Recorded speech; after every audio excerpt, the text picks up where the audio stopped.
Hi, this is Chris doing a demo review for Nautical. Chris is a CSGO coach from Fiverr. What Chris doesn't know is that he will be actually reviewing a pro player demo, since S-Tag was kind enough to send me his practice POV against the Bulgarian team B Pro. S-Tag himself is playing for Heroic, and at the time we recorded this video, they were top 15 team in the world. But I presented myself as an above average matchmaking player who just got to play one Mirage game with his new team, and I asked how we could improve as a team and how could I improve as an individual. So huge shout out to S-Tag. You can find all his socials from the video description, and of course thanks to all Heroic players, because everyone was happily willing to play with a random nick to sell the fake even further. Let's get into it. And let's get right into it.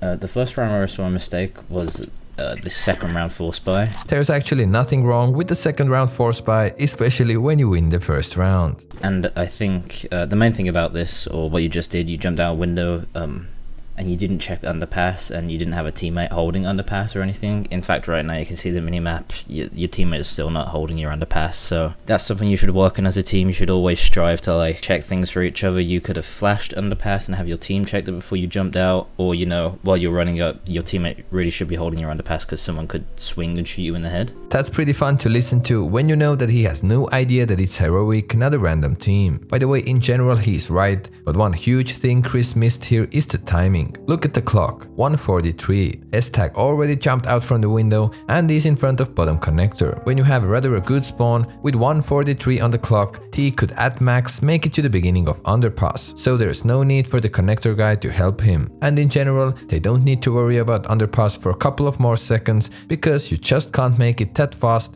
completely silent from underpass to middle. The second thing is less of a teamwork, but more of a personal thing. You peek up here, and granted you've got a scout, but you know, it's still not a one-shot kill, and if you hit a headshot with scout, it's a very certain one-shot kill.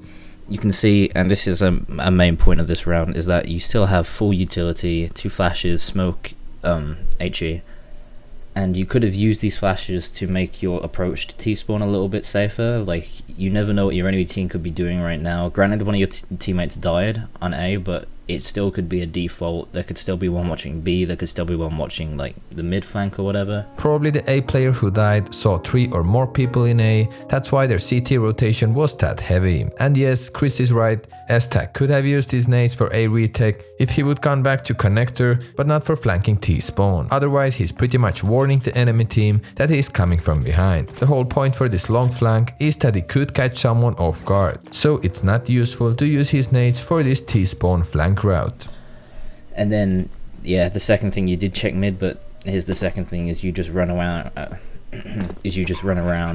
all the way to T-spawn, like knife out, not really checking the angles, or you start checking them here. But the important thing to know is that even though they are executing onto the site, you know, at this point they could have, you know, waited in T-spawn. You didn't really have the info while you were pushing. Yep, never run with your knife out if you're not sure. But he may have had the info that all remaining 4 guys are close to A bomb site, so we can't really know that here, and it's pretty unlikely that anyone is that deep T-spawn at that point of the round. And you definitely could have used your utility more effectively. These 2 flashes, you could have used one to flash yourself up mid, and then used one to flash you into T-spawn maybe, to make sure they aren't holding anything.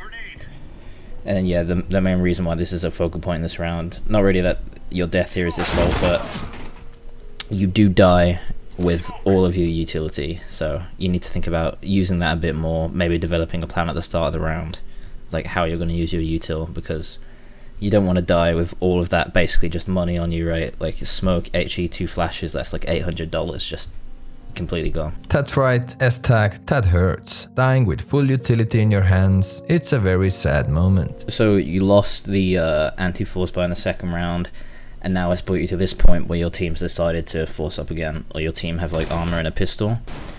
And you can see here that like you guys have kind of went for a defaulty setup, and like yeah, you do have a bit more pressure on mid, but as soon as that kill comes in, your yellow guy decides not really to put anything more in there. To be honest, that's not really a default setup. It's pretty hard middle setup over here, with 2 guys connector, 1 window, 1 short, and they definitely had a cool plan with this smoke over here. I haven't seen it before, but I feel it may be from B to bottom con. Unfortunately he didn't throw it, but it seemed a creative one and I already liked it.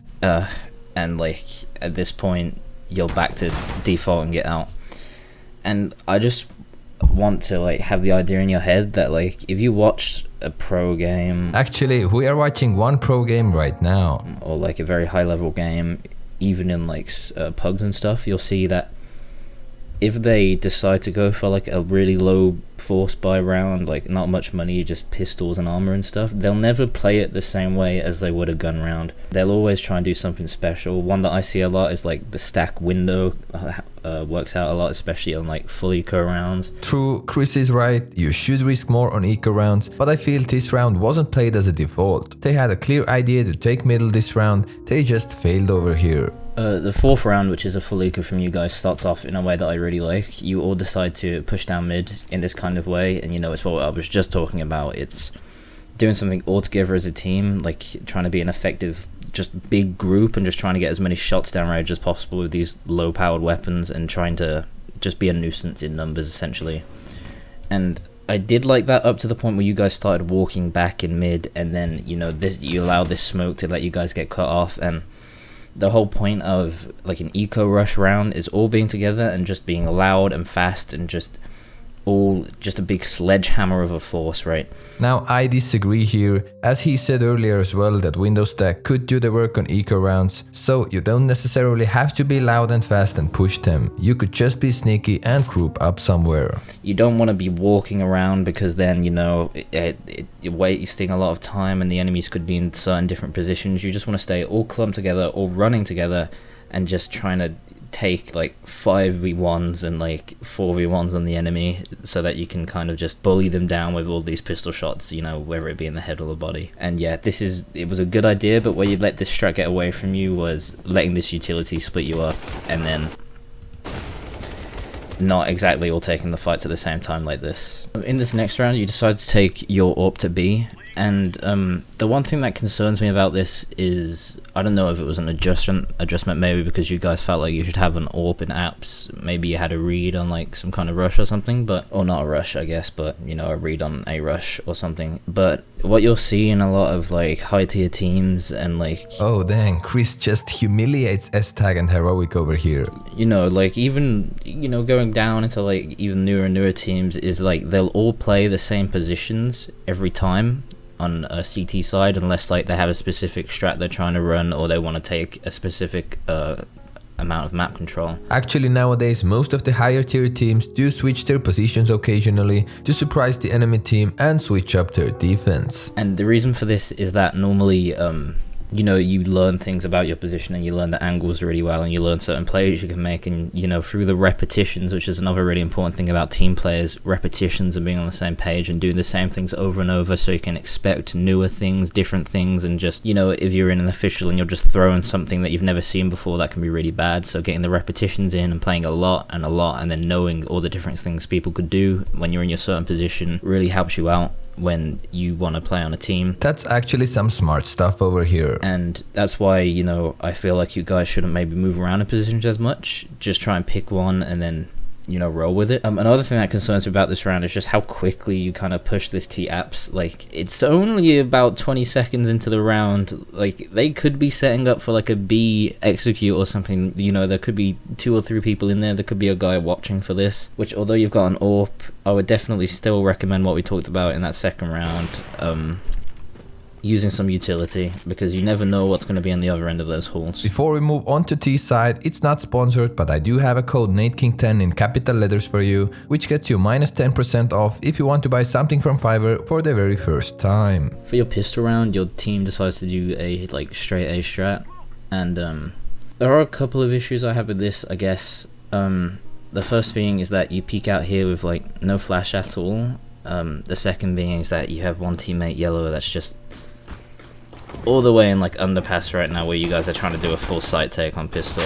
Underpass flank could be very powerful, so please don't underestimate it, especially the info you get from underpass/under window position. Which I could see maybe the utility of them being top mid or like waiting in B apps or some kind of flanker, but I think having an underpass just isn't really one of the most effective things you can do. Also, the entry path that you took into the site wasn't really the most efficient. You kind of went past to sandwich, which isn't the best. Really what you should be doing is running around to underpass, checking that, and then flicking with your back to the site, and then flicking 180 and looking at the site. And that's probably the most effective entry path. It's the one you'll see most commonly used by like professional teams, because it allows you to get in there and get the info whether they're under or not. And even if you die, that's really good for your team. And then if you kill the guy under, you can, you know, get the info on whoever's site. So that's why it's a really effective entry path. And I think like pretty much all your A rounds, you should consider using that rather than, you know, running straight out of ramp and to the sandwich. It's not that one-sided, it depends. It depends what's your exact goal with the side take and what do you know about your enemy. How do they play this defense? Another mistake I see in kind of the strats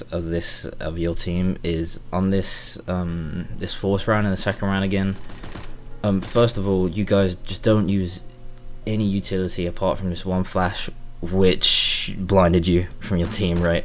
So it's obviously not the best flash. Oh, that's good, that's good. And you kind of want to be using more than one, because, you know, it's the same thing. It's the complete opposite of trying to catch them off on the CT side. On the T side, you're trying not to get caught off, or, you know, the anti-force bar, you're trying not to get caught off. And also what I see here is you guys, you have the better weaponry. You have obviously a plan to go mid, and then you are really tentative. You really get kind of quiet. You don't try and push down mid, which should be your goal. You should be pushing down mid as a unit, you know, pushing towards short. Right now it's so early into the round, they have top middle, why not to chill there, especially when enemy doesn't have a full buy and they are pushing you. I mean, towards cat and short, or towards like connector. That should be your primary goal. You shouldn't be waiting for them to give you picks, especially if you're trying to go in force like this. It's not a default. You're trying to get control as a 4, and so you should be bullying them, really using, you know, your better weapons as your advantage. You should be bullying them, you should be running at them, you shouldn't be giving them a chance to catch you out, essentially. It's pretty certain that Chris didn't realize he was watching a top tier pro player demo, so the experiment was pretty successful. I myself wouldn't criticize S-Tag and Heroic that much. They did a decent game, nice little practice, they had some cool in-game ideas in it. They also won the game 18-12. It of course makes sense, but I didn't know before that practice games are played till the end of 30 rounds. This should have been a huge question mark for Chris, that it's not the regular above an average matchmaking guy. But LEM is the final rank he gave for S-Tag's POV demo. Of course, big thanks to Chris for his time and thoughts, he did have some valuable stuff in it as well. And I really hope one day S-Tag will get to Global Elite and we're gonna celebrate it.